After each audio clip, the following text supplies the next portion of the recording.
Listen, following football costs enough money already, so don't let your mobile bill mug you off. Rocket Mobile gives you unlimited everything for £16 a month. No nonsense. Powered by Vodafone and Free, plus exclusive content and prizes when you switch on over. Scan the QR code or click the link and put that cash back into football. Yes, guys, Marty from AFTV. I'm here with Kenyah after watching Arsenal beat Everton 1-0 at Hill Dickinson Stadium in the 8 o'clock kickoff. Talk to me about the game, Kenyah. Happy. It's different from last time. Last time I was here, I wasn't very happy, but I'm happy. I'm calm. I'm relaxed. It was a professional, standard win. It wasn't probably what we wanted to see as fans, but I will take a 1-0, boring 1-0 win every week. Simple. Okay, so you say it wasn't what we wanted to see. Why not? I think we probably all, after the Wolves game especially, like we wanted to come into this game, really cement ourselves and say, actually, last week was a fluke.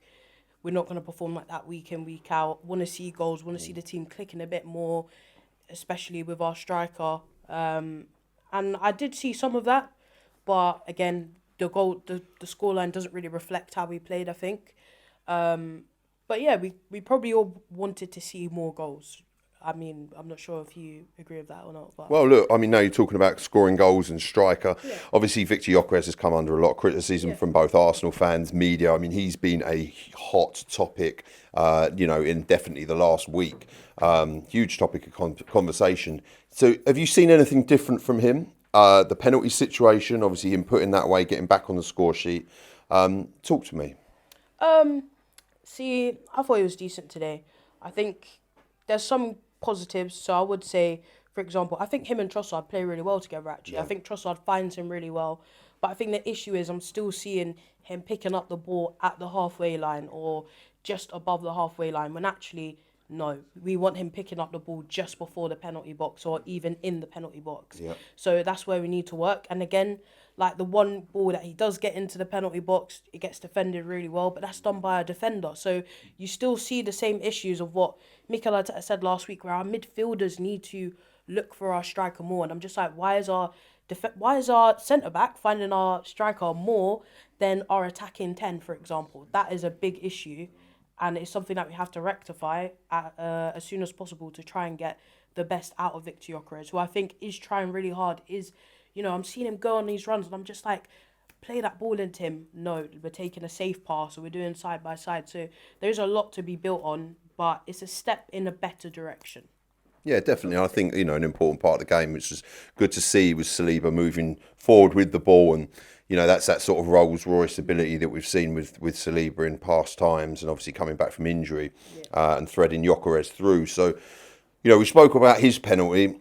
Everton had potentially a couple of penalty shouts. Yeah, I actually think that penalty, that shout that they had, I do think, I'd be a bit hard done by, a bit upset if maybe I was an Everton fan, because you see in the Prem, they're actually given, and it's more of a conversation of, in my personal opinion, I think a pen should be when you deny someone scoring a goal. Yeah. And the reality is his back is facing towards goal, so he's not stopped him from scoring a goal, but there is contact in the box. And this is where the Premier League in general need to have some consistency, because we're looking at it and we're saying, what is a pen and what's not? So look at our one earlier, the push in the back. Why is that not a penalty then? Because we saw literally a week and a half ago, Tottenham Hotspurs did the same thing against Newcastle, and that was given as a penalty. That is even more of a penalty, if anything, because he's literally right to score a tap-in, and he gets shoved in the back and can't score it. Do you know what I mean? Even the handball one, I'm like, why is the referee taking so long to look at that? He's got two hands in the air. Like, what is this? He's giving a concert. Coming out like a goalkeeper. Yeah, exactly. He's coming out like a goalkeeper. So I think the issue here is there's a lack of consistency all the way through. I can point it out in every game. Even in the Newcastle game today, I'm like, there's a penalty in there that wasn't given. Like, that is just... the lack of consistency is really poor, if I'm being honest. So talking about consistency, obviously we've had a win today, and then we're looking, win against Wolves, and we've got a big game on Tuesday night, Carabao Cup against Crystal Palace. Yeah. Are there any changes you want to see? How do you see that game going? Palace got thumped 4-1 away at Leeds today. Which I knew that was going to happen, because Palace haven't got Palace haven't got the squad, and Oliver Glasner has mentioned that multiple times. They had to play in the Conference League, earlier this week, and you can see it reflected in their Premier League game. And kind of luckily for us, we have the experience of playing twice a week, but also we kind of have the squad. I know we've still got a lot of injuries, but yeah, I do want to see changes. I want to see Miles in. I don't even like to see Ethan, if I'm being honest. Like, when's the kid gonna get a chance? Yeah. I want to see more of him. I'd bring in Mikel Merino. I'd start Martinelli. Like, I'd bring in Madueke. Like, there is a lot of changes that are there to be made. I think defensively, maybe you have to stick with your Saliba and your Timber because they have just come back from an injury. Maybe they'd benefit from the minutes. And also, Brighton are still a good team. Do you know what I mean? You can't just take them lightly. They've dumped us out of a cup before because we took them too lightly.